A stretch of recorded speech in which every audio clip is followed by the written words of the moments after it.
Hello everyone, my name is Mansi Bhardwaj. So previous lecture में हमने क्या किया था कि हमने साउंड वेव्स की थी और जो हमारी इंपॉर्टेंट टर्म्स आई थी, कौन कौन सी फ्रीक्वेंसी, वेवलेंथ और अलग अलग जो टर्म्स आई थी उनका यूज किया था और कैसे हमने वो न्यूमेरिकल में यूज करनी है। ठीक है, तो वो सब हमने प्रीवियस लेक्चर में देखा था। तो आज के वीडियो लेक्चर में हम क्या देखेंगे, speed of a transverse waves on A stretched string.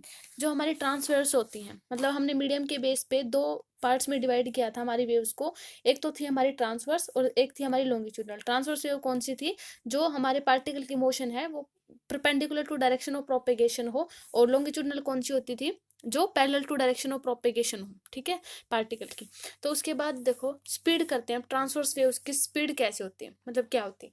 तो देखो जो हमारी स्पीड होती है ना ट्रांसवर्स वेव्स की, speed of transverse waves, speed of transverse wave वो क्या करती है, दो चीजों पे, मान लिया कोई भी स्ट्रिंग है जैसे, ठीक है, जैसे हमने मान लिया यहाँ पे कोई स्ट्रिंग बांध दी, ठीक है, यहाँ से, उसके बाद हमने इसको एक जर्क दिया इस तरीके से, ठीक है, तो वह कुछ ऐसे होती हुई जाएगी। तो यहाँ से जो स्ट्रिंग होगी ना, मतलब जो वेव होगी, जो ट्रांसवर्स वेव, क्योंकि ट्रांसवर्स वेव गई तो ये, क्योंकि हमने जो पार्टिकल की डायरेक्शन है वो किसके है, perpendicular to direction of propagation में, क्योंकि जो हमारी मोशन है उसकी, जो वेव की मोशन है इस डायरेक्शन में है, ठीक है, और हमने पार्टिकल किस डायरेक्शन में करवाए हैं, इस डायरेक्शन में, तो perpendicular to direction of propagation होगी। तो जो स्पीड है ट्रांसवर्स वेव की, दो चीजों के ऊपर डिपेंड करती है जो स्ट्रिंग है। एक तो linear mass density of the string, ठीक है, मतलब इसकी जो देखो लीनियर मास डेंसिटी मतलब क्या होती है, जो एक पर्टिकुलर डायरेक्शन में जाए, ठीक है, लीनियर क्या होती है, मतलब बिल्कुल एक स्ट्रेट डायरेक्शन में जाए। तो देखो स्ट्रेट डायरेक्शन में जाए, उसकी जो मास डेंसिटी, मतलब जो हमने ये ली है स्ट्रिंग, ये ली है, उसकी लीनियर मास डेंसिटी पे डिपेंड करेगी। और सेकंड क्या होगा, टेंशन। ठीक है, तो पहले पहले किस पे डिपेंड करेगी, linear mass density of string, या फिर हम ऐसे भी बोल सकते हैं कि मास per unit length of string, है ना, कि उस स्ट्रिंग का मास कितना है और उससे कितनी लेंथ तक वो इस तरीके से ट्रेवल करेगी। ठीक है, तो एक तो उस पर डिपेंड करेगी स्पीड ऑफ ट्रांसवर्स, और दूसरा किस पे करेगी, tension of A the string.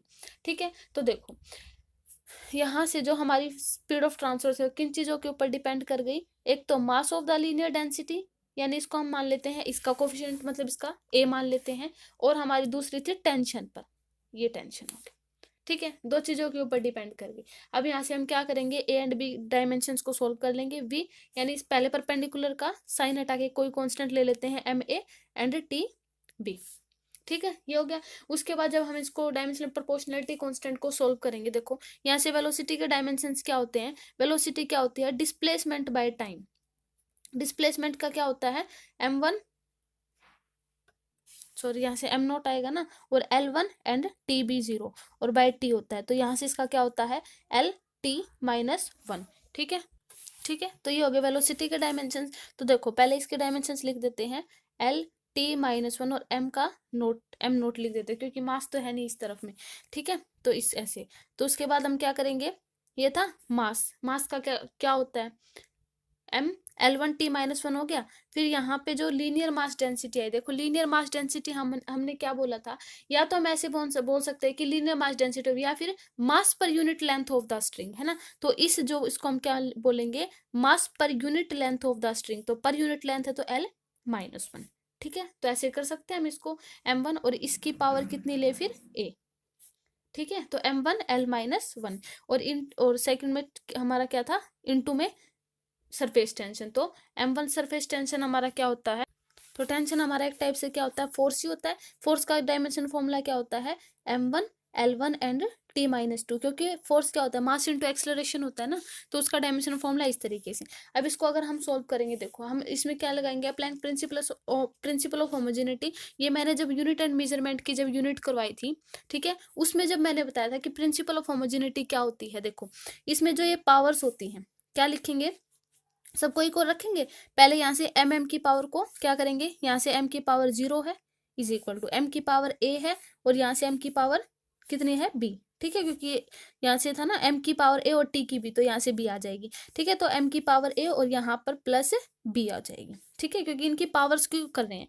उसके बाद देखो l वाली टर्म 1 है, यहाँ से कितनी है, -a है, और यहाँ से कितनी है, प्लस का b है।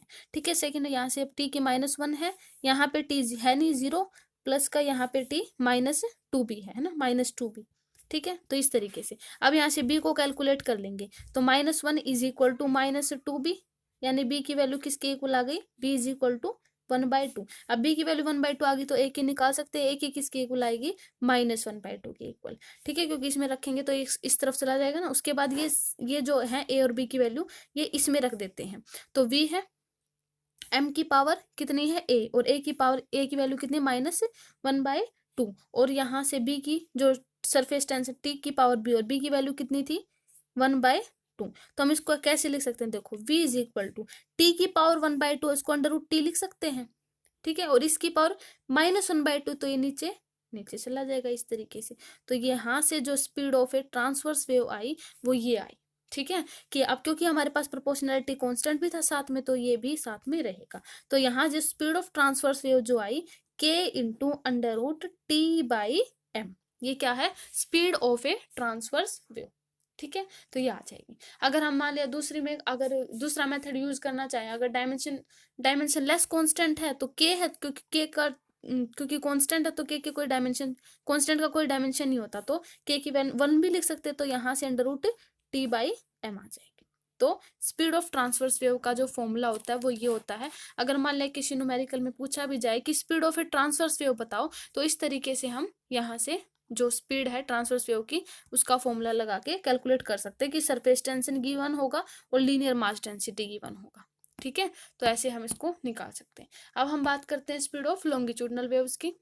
देखो उससे पहले इस फॉर्मूले से क्या निकला है, ये निकला है कि जो हमारी ट्रांसवर्स वेव की जो स्पीड है ना, स्पीड वो डिपेंड नहीं कर रही किस पे, फ्रीक्वेंसी ऑफ वेव पे। देखो यहाँ पे कोई भी फ्रीक्वेंसी का टर्म नहीं आई, ठीक है, तो यानी हमारी जो स्पीड है ट्रांसवर्स वेव की ना तो फ्रीक्वेंसी के ऊपर डिपेंड नहीं कर रही, ठीक है, किसके ऊपर डिपेंड कर रही है, सिर्फ और सिर्फ जो हमारा सरफेस टेंशन और लीनियर मास डेंसिटी है, ठीक है। तो इस पे, और या फिर ऐसे भी हो सकता है कि अगर स्पीड जो हमारी अगर सॉलिड की टर्म में देखी जाए, तो जो स्पीड ऑफ ट्रांसफर से हो जाए सॉलिड की टर्म में वो क्या होती है, v is equal to in solids की टर्म में eta by rho, where eta is the क्या होती है, ईटा मॉडुलस ऑफ रिजिडिटी है ना, and rho is the density of a material of a solid. जो हमारा सॉलिड गिवन हो उसका जो मटेरियल गिवन होगा, मतलब उसकी जो डेंसिटी गिवन होगी उस मटेरियल की, वो और इनटू मतलब बाय ईटा, ठीक है। तो ये सॉलिड के केस में होता है, तो इस तरीके से हो जाएगी, ठीक है। देखो सेकंड करते हैं हम speed of a longitudinal waves. अब देखो हमने क्या देखा था, लॉन्गिट्यूडनल वेव्स का एक बहुत अच्छा एग्जांपल था, दैट इज साउंड वेव्स, है ना, क्योंकि साउंड वेव्स क्या हो रही थी, sound waves parallel to direction of propagation में जा रही थी। मतलब अगर हम बोलना शुरू कर रहे हैं तो क्या होगा, उसी डायरेक्शन में हमें आवाज सुनाई देगी, मतलब ज्यादा सुनाई देगी जिस डायरेक्शन में हम बोल रहे हैं, है ना, सामने वाले को। तो ऐसे होता है, तो ये होती है हमारी लॉन्गिट्यूडनल वेव, साउंड वेव्स। अब साउंड वेव्स में हमने ये भी देखा था, क्या होता था कि जैसे बोलना शुरू करते हैं तो जैसे ये अगले वाला पार्टिकल को प्रेशर करता है, फिर ये दूसरे वाला पार्टिकल को, और ये पीछे वाले पार्टिकल को रेयरफेक्शन करता है ना। तो इस तरीके से हमने देखा था कि साउंड वेव्स में रेयरफेक्शन एंड क्या होता है, कंप्रेशन, ये दो टर्म्स आ रही थी हमारी, ठीक है। अब देखो जो हमारी लॉन्गिट्यूडनल वेव्स के अंदर दो चीजें आती थी ना, कंप्रेशन, रेयरफेक्शन। जो हमारी प्रॉपर्टी होती है ना, फ्रैक्शनल चेंज इन वॉल्यूम, क्योंकि वॉल्यूम में भी देखो किस तरीके से चेंज हुआ वॉल्यूम में, क्योंकि जैसे ही हम बोलना शुरू करेंगे तो क्या होगा, एक जब पार्टिकल कंप्रेस करेंगे तो उनकी वॉल्यूम क्या करेगी, डिक्रीज करेगी, जब रेयरफेक्ट करेंगे तो उनकी वॉल्यूम क्या करेगी, इंक्रीज करेगी। तो उस तरीके से जो चेंज इन वॉल्यूम आ रही थी ना, उसको हम कैसे, डेल्टा v/v, क्योंकि चेंज इन वॉल्यूम तो हो रही है, कब, जब प्रेशर चेंज हो रहा था, मतलब प्रेशर वही तो, जब प्रेशर इसके ऊपर लगा रहा था तब तो कंप्रेशन हो रहा था, जब ये इसको हटा रहा था प्रेशर को तब क्या हो रहा था, रेयरफेक्शन। और ये चेंज इन वॉल्यूम ये किसके कारण हो रही थी, चेंज इन प्रेशर के कारण, क्योंकि प्रेशर ही तो हमारे इंक्रीज और डिक्रीज हो रहा था ना। तो यहाँ से जो चेंज इन वॉल्यूम है ना, change in volume delta v/v when pressure is changed by delta p, वो हमारी क्या होती थी, बल्क मॉडुलस ऑफ मीडियम, ठीक है। वो हमने प्रीवियस लेक्चर में देख चुके हैं कि हमारा जो beta bulk modulus of rigidity होता है वो क्या होता है, change in pressure by change in volume, ठीक है। ये हमने देखा था डेल्टा v/v, ये हमारा क्या होता है, बल्क मॉडुलस ऑफ रिजिडिटी, ठीक है। तो हमारी देखो एज जो हमारा कंप्रेशन रेयरफेक्शन है वो change in density of medium पर भी इन्वॉल्व है उसमें, है ना। ऐसा क्यों हुआ, देखो चेंज इन डेंसिटी पर क्योंकि हमने देखा था कि हमारी जो वॉल्यूम मतलब जो साउंड वेव्स होती है वो क्या होती है, मतलब अलग जो डिस्टरबेंस होता है अलग अलग टर्म्स में आता है। क्यों? क्योंकि प्रेशर की टर्म्स में भी आता है, डेंसिटी भी के टर्म्स में भी आता है। तो देखो यहाँ पे जो चेंज इन प्रेशर आया, चेंज इन वॉल्यूम के कारण, मतलब चेंज इन वॉल्यूम आया चेंज इन प्रेशर के कारण, उसमें जो कंप्रेशन और रेयरफेक्शन हुआ था उसमें डेंसिटी का भी फैक्टर यूज हुआ था। हमने देखा था, क्योंकि डेंसिटी भी उसमें यूज करेगी, क्योंकि डेंसिटी क्या होता है, मास पर यूनिट वॉल्यूम ही तो होती है। अगर वॉल्यूम चेंज होगा तो ऑफ कोर्स, अगर वॉल्यूम की टर्म्स हो तो डेफिनेटली हमारे पास डेंसिटी की भी टर्म्स होगी। तो यहाँ से कंप्रेशन रेयरफेक्शन के अंदर चेंज इन डेंसिटी भी काम कर रही है। ठीक है, तो हमारी जो स्पीड होगी ना लॉन्गिट्यूडनल वेव्स की, वो दो चीजों के ऊपर डिपेंड करेगी। किस पे? एक तो बल्क मॉडुलस पे, और दूसरी हमारी क्या होगी, डेंसिटी। ठीक है, तो इन दो चीजों के ऊपर वर्क करेगी हमारी स्पीड ऑफ लॉन्गिट्यूडनल वेव्स। ठीक है, अब देखो speed of longitudinal wave directly proportional किससे हो जाएगी, बल्क मॉडुलस इसका पावर ए एंड डेंसिटी इसकी पावर बी मान लेते हैं। ठीक है, अब हम क्या करेंगे, वही हम लगाएंगे, v इज इक्वल टू के कॉन्स्टेंट ले लेते हैं, b की पावर a ले लेते हैं, रो की पावर b वन। ठीक है, यहाँ से b क्या हमारा बल्क मॉडुलस और रो हमारी क्या है, डेंसिटी। ठीक है, ये हो गया। उसके बाद हम क्या करेंगे, इसकी क्या होता है, इसके डायमेंशंस वेलोसिटी के M naught L1 and t minus one is equal to के कॉन्स्टेंट है उसका वन ही मान लेते हैं। फिर बल्क मॉडुलस का क्या होता है, जो B bulk modulus of rigidity का क्या होते हैं डायमेंशंस, देखो कैसे निकाल सकते हैं हम इसको। देखो हमें पता है कि हमारा जो बल्क मॉडुलस है, यहाँ से देखा डेल्टा पी बाई डेल्टा। अब चेंज इन वॉल्यूम से मतलब इसके जो डायमेंशंस अगर निकालेंगे तो वो तो एक टाइप से कैंसिल हो जाएंगे ना। चेंज इन प्रेशर बचेगा। प्रेशर क्या होता है, force per unit area. Force per unit area के हमारे क्या डायमेंशंस हो जाएंगे, m1 L1 और t माइनस टू, और बाई एरिया का हो जाएगा एल स्क्वायर। जब इसको सोल्व करेंगे तो यहाँ से क्या बचेगा, m1 L minus one and t minus two. तो ये हमारे b के डायमेंशंस हो गए। ठीक है, तो हम यहाँ पे लिख सकते हैं b के dimensions m1 L minus one and t minus two. ठीक है, और डेंसिटी हमारी क्या होती है, मास पर यूनिट वॉल्यूम। तो m1 और वॉल्यूम क्या आ जाएगी, L माइनस थ्री। ठीक है, और ये टाइम हमारे पास है नहीं तो टाइम की हो जाएगी जीरो। अब हम इसको कंपेयर कर लें दोनों तरफ, तो मास की यहाँ पे जीरो है, यहाँ पे मास की कितनी है, ए और बी लेंगे ना, तो यहाँ से मास की ए और प्लस का बी। ठीक है, सेकंड वाले टर्म्स में one is equal to L की यहाँ पे क्या कितनी है, माइनस ए। ठीक है, और यहाँ पे कितनी है, माइनस थ्री बी।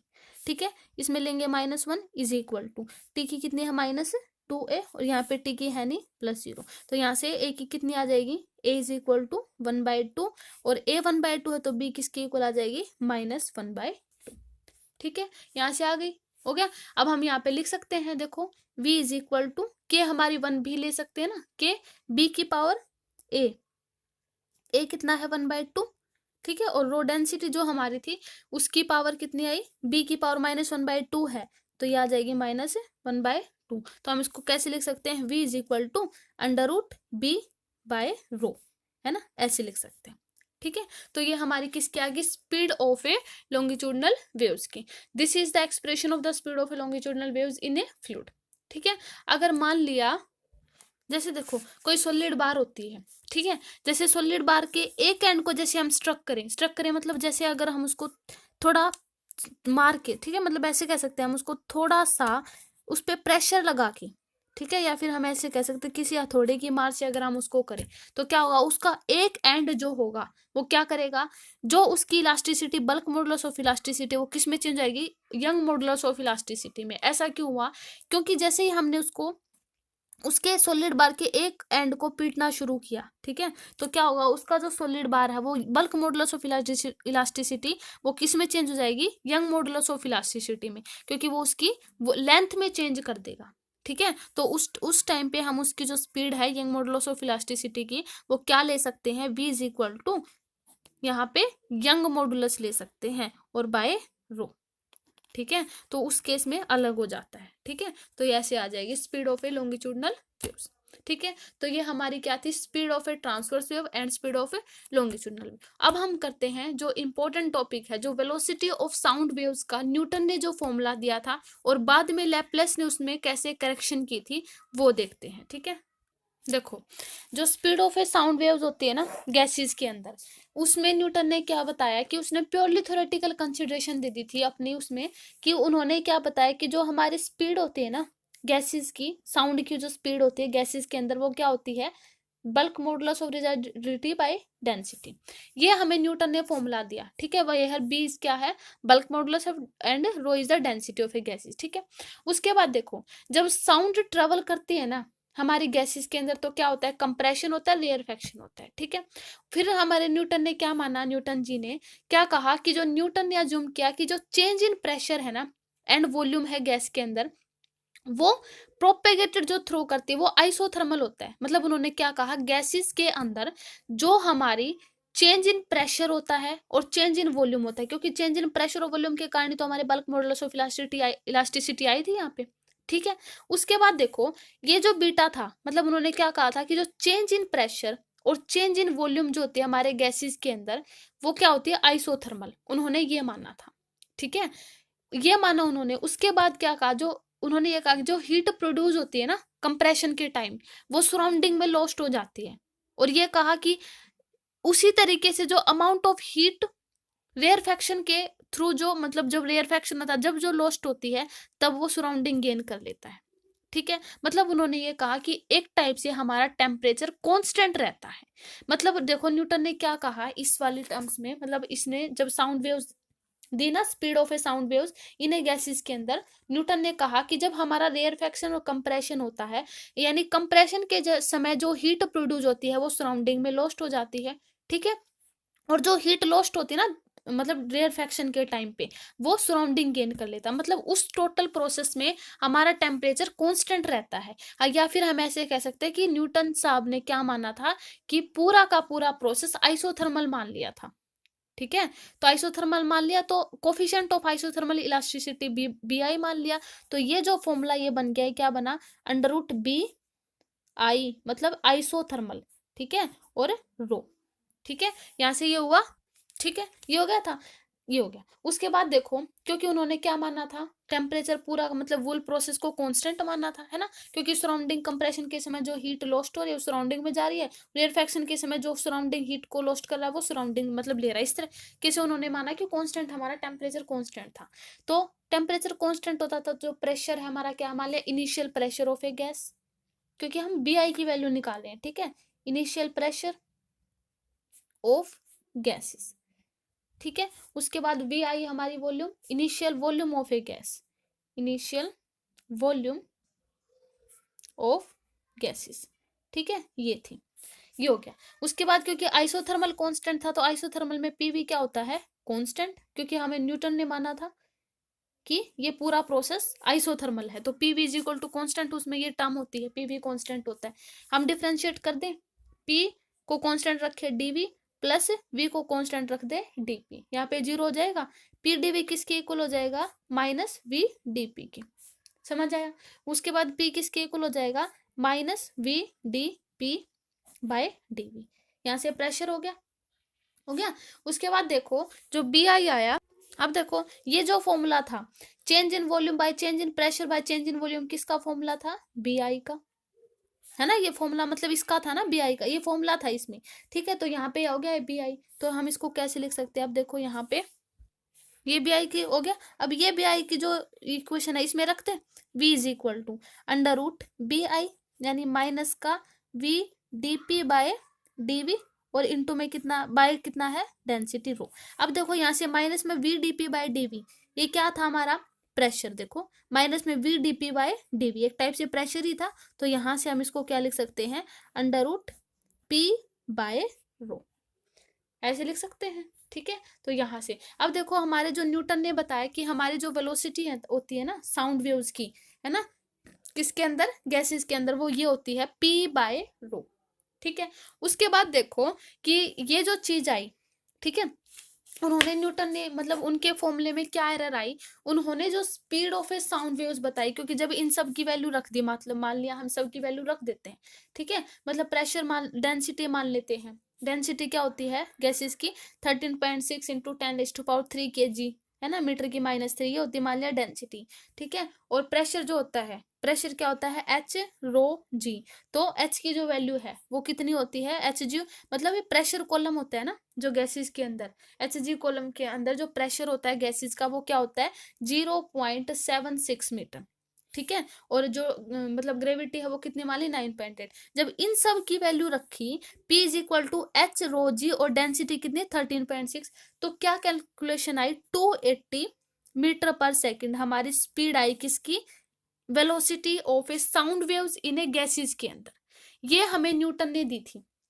ठीक है, लेकिन उसके बाद इसमें क्या एरर आई, जो हमारी एक्सपेरिमेंटली, क्योंकि हमारे न्यूटन ने क्या माना था कि वो एक थ्योरेटिकल वैल्यू मानी थी, लेकिन हमारी एक्सपेरिमेंटली वैल्यू, मतलब वैल्यू थी ना जो वेलोसिटी ऑफ साउंड की, वो क्या थी, 332 मीटर पर सेकंड थी। ये क्या थी, एक्सपेरिमेंटली वैल्यू, लेकिन न्यूटन ने दी कितनी, 280। ये था न्यूटन ने मानी थी, और वो क्या थी, थ्योरेटिकली वैल्यू थी, और ये थी हमारी एक्सपेरिमेंटली। तो उसमें देखो कितना डिफरेंस है, इसमें एरर निकाले, एरर कैसे निकालते हैं, देखो 332 माइनस 280, क्योंकि ये हमारी थ्योरेटिकल थी, कितना आया, 52 मीटर पर सेकंड आ गया, 52 मीटर पर सेकंड इनवर्स। उसके बाद इसमें एरर निकालते हैं, परसेंटेज एरर कितना आया देखो, उसके बाद एरर आया न्यूटन्स के फॉर्मूले में 52, और टोटल कितनी है 332, और इनटू कितने कर दे 100। जब इसको हमने सॉल्व किया तो 15.7% आए, लगभग 60% उसमें एरर आ गई थी। ठीक है, तो ये जो वैल्यू थी ना, ये एक्सपेरिमेंटली करेक्ट नहीं आई थी, एक्सपेरिमेंटली हमारी 332 थी, लेकिन एरर मतलब न्यूटन्स के फॉर्मूले में एरर आई, क्योंकि उन्होंने क्या माना था, आइसोथर्मल, पूरा का पूरा प्रोसेस क्या माना था, आइसोथर्मल। ठीक है, तो इतने मतलब ये एरर आई थी, क्योंकि आइसोथर्मल प्रोसेस मानने के कारण। उसके बाद देखो हमारा एक फ्रेंच मैथमेटिक्स आए, उन्होंने ये एक्सप्लेन किया कि जो डिस्क्रिपेंसी आ रही है किसके बीच में, जो हमारी एक्सपेरिमेंटल वैल्यू थी और जो हमारी थ्योरेटिकल वैल्यू थी, उनके बीच में इतना डिफरेंस क्यों आया, मतलब जो वेलोसिटी ऑफ साउंड की वैल्यू थी। फिर उन्होंने क्या किया, न्यूटन्स के अजम्पशंस को रॉन्ग कर दिया। ऐसा क्यों कहा उन्होंने कहा कि जो चेंज इन प्रेशर और वॉल्यूम ऑफ ए गैस है, जो जो यानी बी, ये जो बी है, ये जो बी है, change in pressure of A volume of a gas, sound waves propagate होती, वो आइसोथर्मल नहीं होती। मतलब उन्होंने ये कहा, न्यूटन ने ये कह दिया था कि अगर कंप्रेशन के टाइम पे जो हीट लॉस्ट हो रही है वो सराउंडिंग में जा रही है, और या रेयरफेक्शन केस में जो हीट गेन हो रही है, मतलब वो सराउंडिंग गेन कर रहा है, ऐसा उन्होंने कहा था न्यूटन ने। फिर उन्होंने जो लैपलेस आया, उन्होंने क्या कहा कि ऐसा नहीं है, कि जो ये पूरा प्रोसेस है आइसोथर्मल है, मतलब टेम्परेचर हमारा कांस्टेंट नहीं हो रहा, कि हीट जो है गेन होगी, लॉस्ट होगी, वो सराउंडिंग ने गेन कर ली। उन्होंने कहा जो ये पूरा प्रोसेस है ये क्या है, एक आइसोथर्मल है। ठीक है, अब देखो उन्होंने ऐसा क्यों कहा, उन्होंने ये कहा, देखो देखो फिर उन्होंने क्या कहा कि जो वेलोसिटी है ना साउंड की गैसेस के अंदर, वो बहुत ज्यादा होती है, क्योंकि देखो इतनी बहुत ज्यादा स्पीड होती है, क्योंकि जैसे ही हम बोलते हैं तो सेकंड के अकॉर्डिंग हमें सुनाई दे देता है नेक्स्ट, मतलब अगले वाले को। ठीक है, मतलब बहुत ही तेज, क्विट लार्ज होता है, वेलोसिटी ऑफ साउंड बहुत ज्यादा होती है।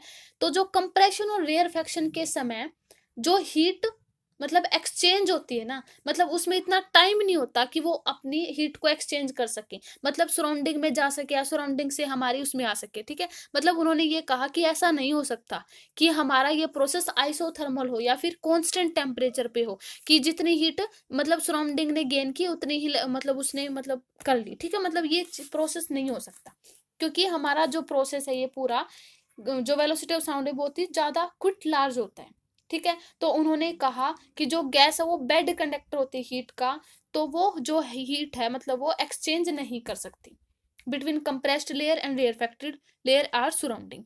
तो उन्होंने ये कहा, ठीक है, तो उन्होंने क्या कहा, एक्सचेंज ऑफ हीट पॉसिबल नहीं है, क्योंकि जो साउंड वेव्स है, ठीक है, पॉसिबल नहीं है। तो जब साउंड वेव पास करेंगी ना गैसेस के अंदर, तो हीट जो प्रोड्यूस होगी कंप्रेशन के टाइम, वो raise the temperature of gas, वो क्या कर देंगी, जस्ट जो हीट प्रोड्यूस होंगी ना वो रेज कर देंगी टेम्परेचर को, किसके, ठीक है, मतलब जो हीट प्रोड्यूस हो रही थी ना कंप्रेशन के टाइम, वो टेम्परेचर को रेज कर रही थी, एंड जो हीट लॉस्ट हो रही थी रेयरफेक्शन के टाइम, वो टेम्परेचर को कम कर रही थी।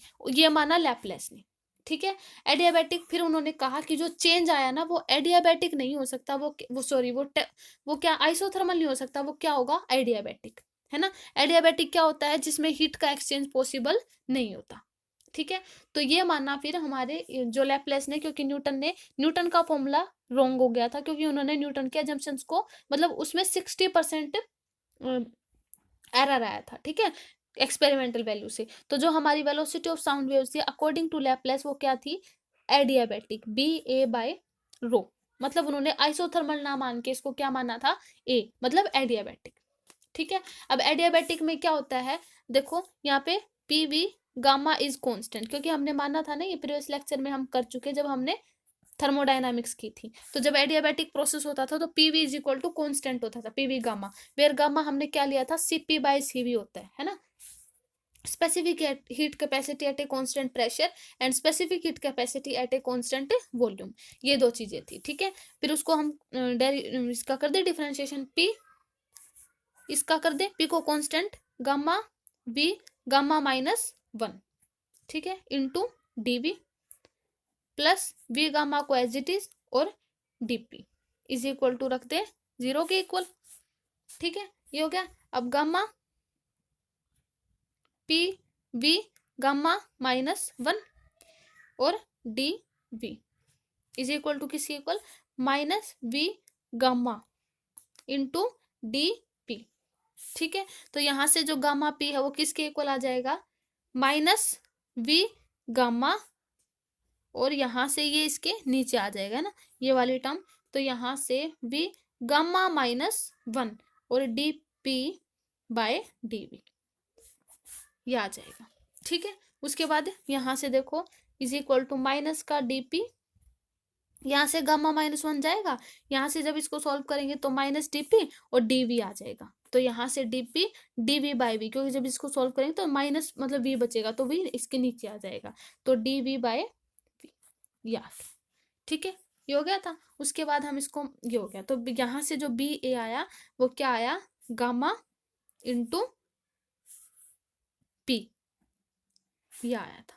ठीक है, तो ये हो जाएगा। अब क्योंकि यहाँ से देखो, यहाँ से जब हम इसको सॉल्व करेंगे ना, V गामा, तो ये किसकी वैल्यू आई है, ये BA की, और यहाँ से गामा P, तो ये आ गया। अब हमारे जो आई न्यूटन्स के फॉर्मूले में क्या आया था, यहाँ से ओनली P आया था, ये है ना। अब इसमें ये जो गामा टर्म आई है, इसी से हमारा जो फॉर्मूला वो करेक्ट बना था।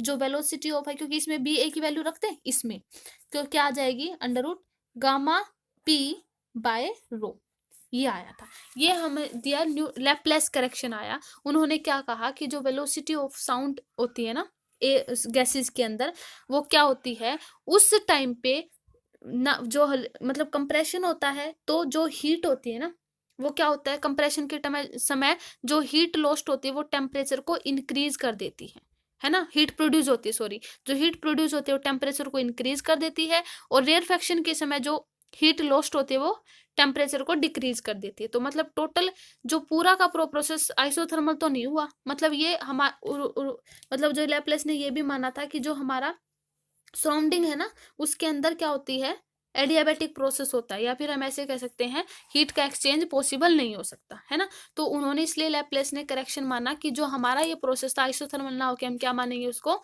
एडियाबैटिक है। ठीक है, तो BA गामा P/ρ ये आया, उन्होंने मतलब ये फॉर्मूला दिया लैपलेस ने। और गामा की वैल्यू जो होती है ना, किसके लिए, एयर के लिए, वो क्या होती है 1.41, ये होती है गामा की वैल्यू।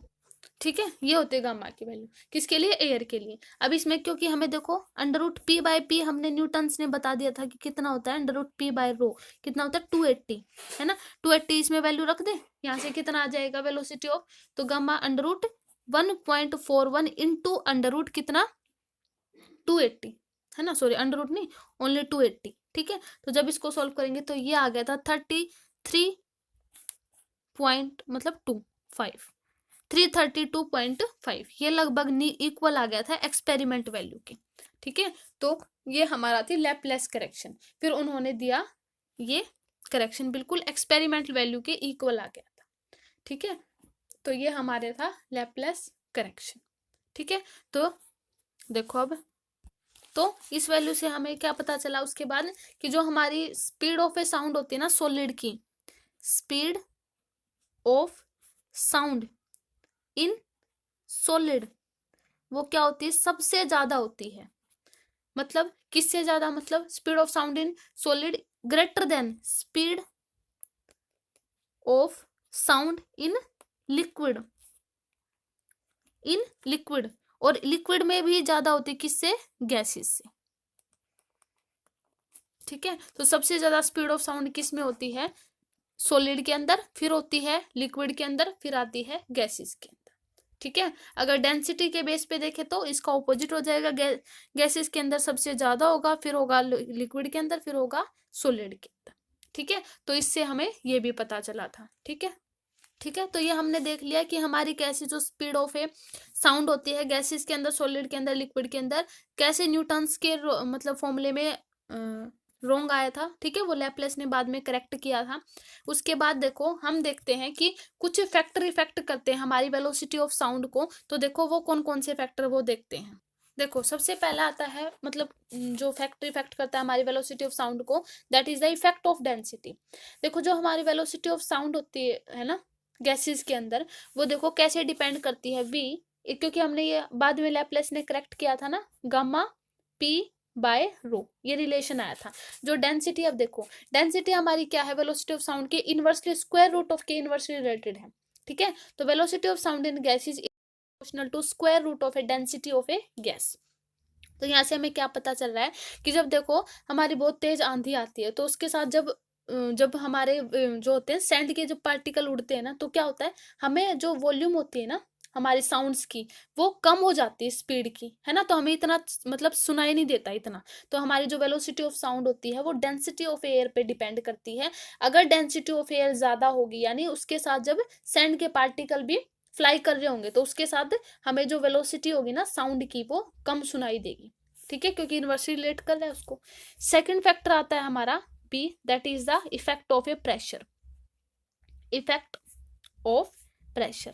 अब देखो प्रेशर का देखो जो वेलोसिटी ऑफ ए साउंड है वो प्रेशर के ऊपर तो डिपेंड करती ही नहीं है ना। तो चेंज इन प्रेशर ऑफ ए, मतलब साउंड ऑफ ए जो इंडिपेंडेंट होती है चेंज इन प्रेशर पे। ठीक है, तो चेंज इन प्रेशर पे इंडिपेंडेंट होगी, तो यहाँ से हम ऐसे भी लिख सकते हैं ना, देखो V is equal to gamma P by rho. अब यहाँ से देखो जो गामा, जो ये डेंसिटी है, रो थी ना यहाँ पे, जो डेंसिटी है, इसको मास पर यूनिट वॉल्यूम लिख सकते हैं ना। तो यहाँ से हम ऐसे लिख सकते हैं इसको, V is equal to under root gamma under root यहाँ से P, और डेंसिटी क्या होती है, मास पर यूनिट वॉल्यूम, तो इसको हम ऊपर लिख सकते हैं। तो हमारी जो वेलोसिटी है वो साउंड है वो मतलब क्या हो रही है, प्रेशर पे डिपेंड नहीं कर रही है, मतलब इंडिपेंडेंट है वो। ठीक है, प्रोवाइडेड टेम्परेचर रिमेन कांस्टेंट, क्योंकि हमारा टेम्परेचर कांस्टेंट है एक टाइप से, है ना, तो मतलब टेम्परेचर मतलब प्रेशर पे डिपेंड नहीं करती। ठीक है, थर्ड पॉइंट आता है हमारा effect of temperature, effect of temperature. Temperature पर तो वो डिपेंड कर रही है, कैसे, देखो V is equal to gamma P by rho according to standard gas equation. अगर गैस इक्वेशन को लें तो यहाँ से P किसके इक्वल आ सकता है, RT के। ठीक है, PV is equal to RT, तो हम RT अगर इसको लिखते P की जगह पे ये भी लिख सकते हैं ना, RT बाय V। तो यहाँ से V is equal to gamma P की जगह क्या लिख दे, RT बाय V, और यहाँ से रो। तो देखो ये हो गया, तो गामा RT जो आया, जो हमारी डेंसिटी है, सॉरी जो वेलोसिटी ऑफ ए साउंड है गैसेस के अंदर, वो डायरेक्टली प्रोपोर्शनल कर रही है किसके, square root of a absolute temperature के। ठीक है, मतलब टेम्परेचर जब इंक्रीज हो रहा है तो हमारी वेलोसिटी ऑफ साउंड भी इंक्रीज होती है। ठीक है, तो ये हमारा थर्ड फैक्टर था। और हमारा फोर्थ फैक्टर आता है effect of humidity, effect of humidity, humidity. तो क्या होता है, देखो इसका क्या इफेक्ट होता है, देखो हमारा जो ये आया वेलोसिटी ऑफ ए मीडियम के अंदर, वो क्या होती है, gamma P by row M। ठीक है, वेयर भी M क्या, हमारी velocity of sound in moisture air. ठीक है, मॉइस्चर एयर के अंदर।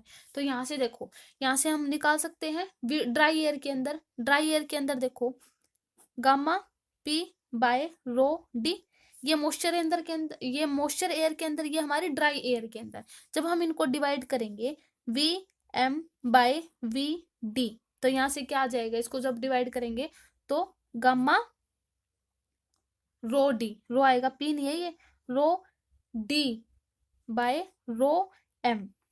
ठीक है, तो यहाँ से हम ऐसे जो प्रेजेंस ऑफ वाटर वेपर्स हैं वो रिड्यूस कर देते हैं डेंसिटी ऑफ एयर को। ठीक है। यानी देखो जो डेंसिटी होती है मॉइस्चर के अंदर वो लेस देन होती है डेंसिटी ऑफ ड्राई एयर के अंदर। अगर डेंसिटी कम है इसका मतलब हमारी जो स्पीड ऑफ, क्योंकि इनवर्सली रिलेट करती है डेंसिटी के साथ, अगर डेंसिटी कम है तो मॉइस्चर एयर के अंदर हमारी स्पीड ऑफ साउंड क्या है, ज्यादा है। ठीक है। तो यहाँ से हमें क्या पता चला कि जो हमारी वेलोसिटी होती है ना साउंड की मॉइस्चर के अंदर वो ज्यादा होती है ऐसे, क्योंकि ड्राई एयर के अंदर देखो हमारा क्या होता है डेंसिटी ज्यादा होने के कारण, क्योंकि हमारे जो पार्टिकल होते हैं किस चीज के, मतलब सैंड के जो पार्टिकल होते हैं वो हमारे जो वेलोसिटी ऑफ साउंड एयर की उसको कम कर देते हैं। ठीक है। जबकि हमारे मॉइस्चर एयर के अंदर जो हमारी वेलोसिटी ऑफ साउंड है वो ज्यादा होती है। ठीक है। तो इससे हम ऐसे निकाल सकते हैं कि जो वेलोसिटी होती है मॉइस्चर एयर के अंदर वो ज्यादा होती है ड्राई एयर के अंदर। ठीक है। तो ये हमारे इफेक्ट ऑफ ह्यूमिडिटी थी। ठीक है। तो हमारे जो साउंड वेव्स के ऊपर जो अलग अलग फैक्टर डिपेंड कर रहे थे वो हमने किया। ठीक है। तो नेक्स्ट लेक्चर में हम करेंगे जो हमारी वेव्स हैं वो किस तरीके से रिफ्लेक्ट करती हैं प्लेन सरफेस से, कनकेव सरफेस से, अलग अलग सरफेस से। तो नेक्स्ट लेक्चर में वो हम करेंगे। तो आज के वीडियो में इतना ही। Okay, thank you.